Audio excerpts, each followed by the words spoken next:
There's a quiet revolution happening behind closed doors, and you might be part of it without even realizing it.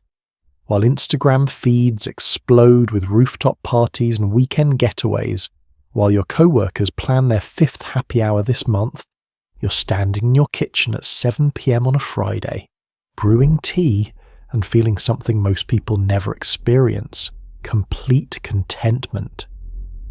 And yet, they call you boring.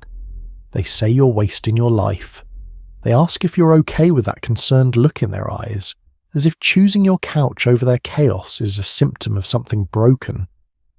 But what if I told you that your love for staying home isn't a flaw?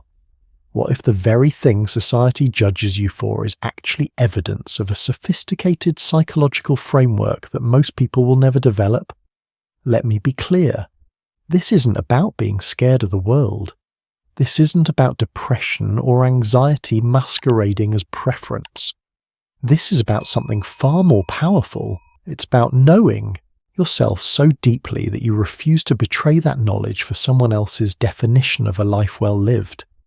If you feel a spark of recognition right now, if you've ever felt guilty for cancelling plans to stay home, or if you've ever wondered why everyone else seems to need constant external stimulation while you're perfectly content with your own company, then what I'm about to share will change how you see yourself forever.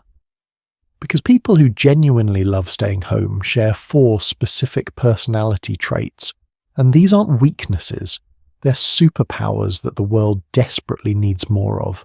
Trait number 1, you have an allergy to empty interaction. Let's start with something you've probably felt 1,000 times but never had words for. You walk into a party, the music is too loud, someone you barely know corners you and starts talking about their new car, their promotion, their opinion on a TV show you've never watched. They're not asking you questions, they're not genuinely curious about your life, they're performing. And they expect you to perform back. You smile, you nod, you say the right things, but inside, something is dying. Here's what's happening. Your brain has developed what psychologists call interaction quality detection. While most people can float through dozens of superficial conversations and feel socially fed, your nervous system operates differently. You don't just process what people say, you process the energetic exchange beneath the words. And here's the uncomfortable truth. Most social interaction is transactional theatre. People aren't connecting, they're networking, they're status checking, they're filling silence because silence makes them uncomfortable. They're scrolling through human beings the same way they scroll through their phones, looking for the next hit of validation. And you can feel it.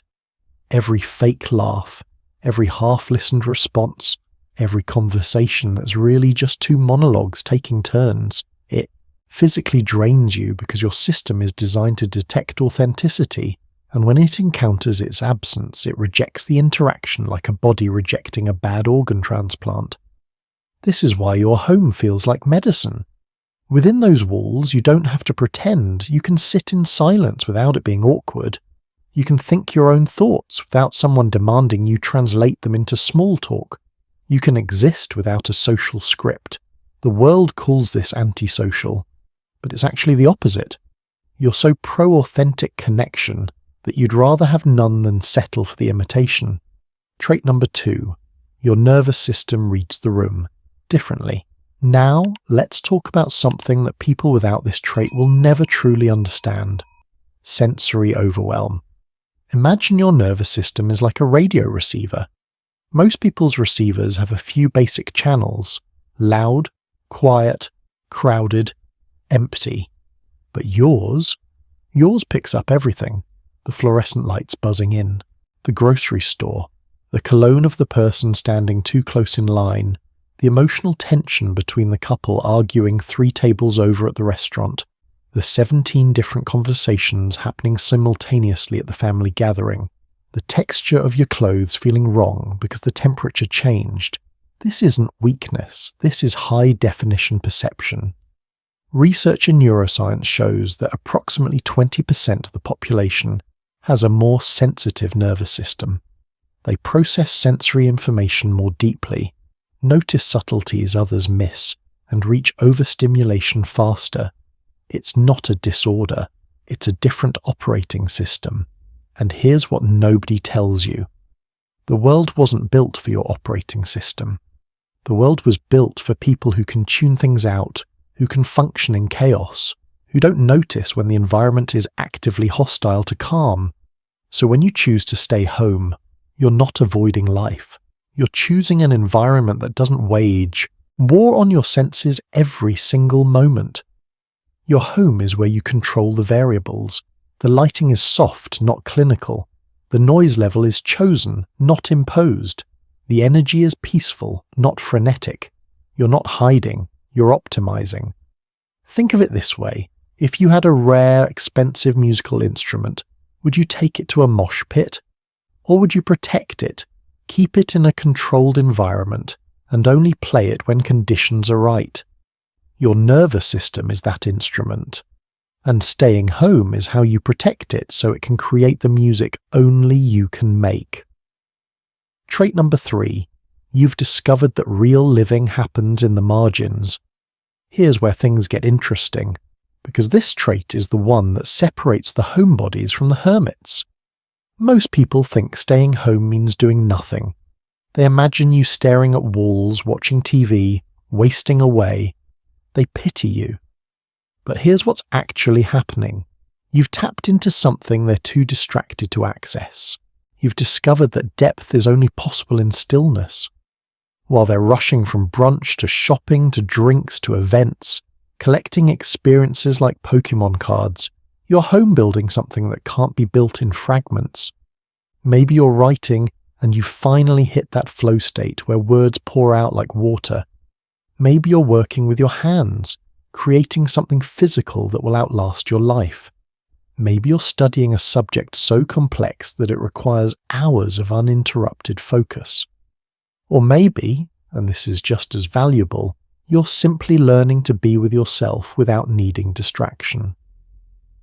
There's a concept in psychology called solitude productivity.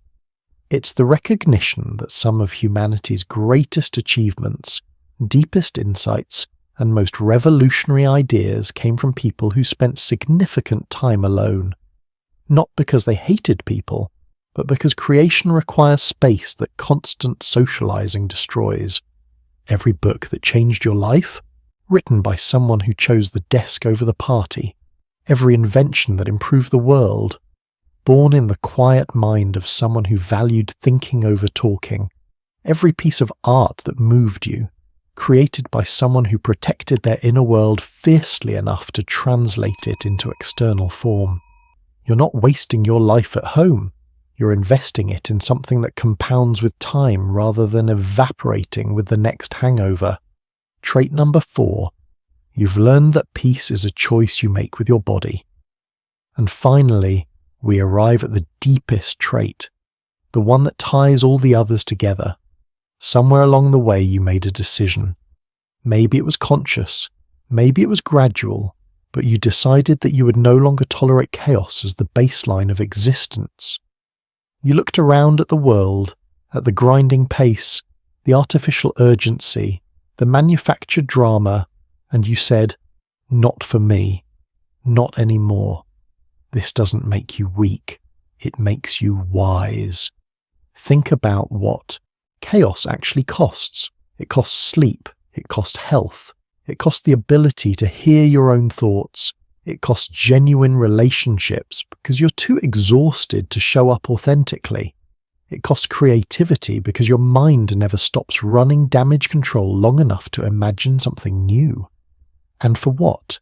So you can say you're busy, so you can feel important, so you can avoid the discomfort of stillness. You've realized something profound. The people who call you boring are often running from themselves. They need the noise because silence terrifies them. They need constant plans because an empty calendar feels like failure. They need to be around people because being alone means confronting who they actually are. But you've done that work. You've sat with yourself in the quiet and discovered you're actually pretty good company. You've faced your thoughts without distracting yourself to death. You've built a relationship with solitude that most people will spend their entire lives avoiding. Staying home isn't retreat, it's rebellion. It's you saying that your peace is more valuable than their approval. It's you prioritizing your nervous system over social expectations. It's you choosing depth over breadth, quality over quantity, intention over obligation. And here's the beautiful paradox. The more comfortable you become with solitude, the better you become in company. Because you're no longer desperate for connection. You're no longer performing for approval. You show up full instead of empty, offering instead of taking, present instead of anxious. The people worth knowing will understand this. They'll respect your boundaries because they have their own. They'll value your presence more because it's a choice, not a compulsion. The truth nobody wants to hear. So let's bring this home with something that might sting a little. The world needs you to feel bad about staying home because your contentment threatens a $1 trillion industry built on the idea that happiness lives outside yourself. If you're happy at home, you're not buying the outfit, the ticket, the experience, the membership, the upgrade. If you're genuinely satisfied with a quiet Friday night, you're not part of the machine that requires constant consumption to function. You're not generating content, not chasing trends, not proving anything to anyone. And that terrifies a culture built on the idea that more is always better. But here's what they won't tell you. The ability to be happy in your own space, with your own thoughts, doing your own thing, is becoming rarer by the day. And what's rare becomes valuable. Your capacity for solitude is a form of freedom that most people will never experience. Your comfort with stillness is a superpower in a world addicted to speed.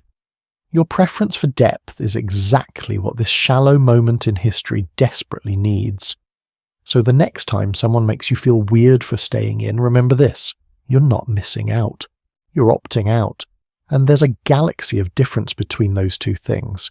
You're not antisocial. You're selectively social. You're not boring. You're conserving your energy for what actually matters. You're not avoiding life. You're living it on your own terms.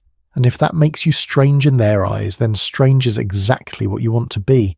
Because at the end of your life, you won't regret the parties you didn't attend.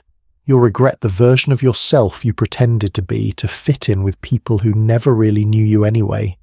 So stay home. Build your world. Protect your peace. And never apologize for knowing what your soul needs to thrive. If this resonated with you, if you've ever felt like the odd one out for choosing your space over their places, drop a comment below. Tell me which trait hit home the hardest. And if you want more content that validates your experience instead of pathologizing it, make sure you're subscribed. Because the world has enough voices telling you to be more like everyone else. You need voices reminding you that being exactly who you are is not just enough. It's everything.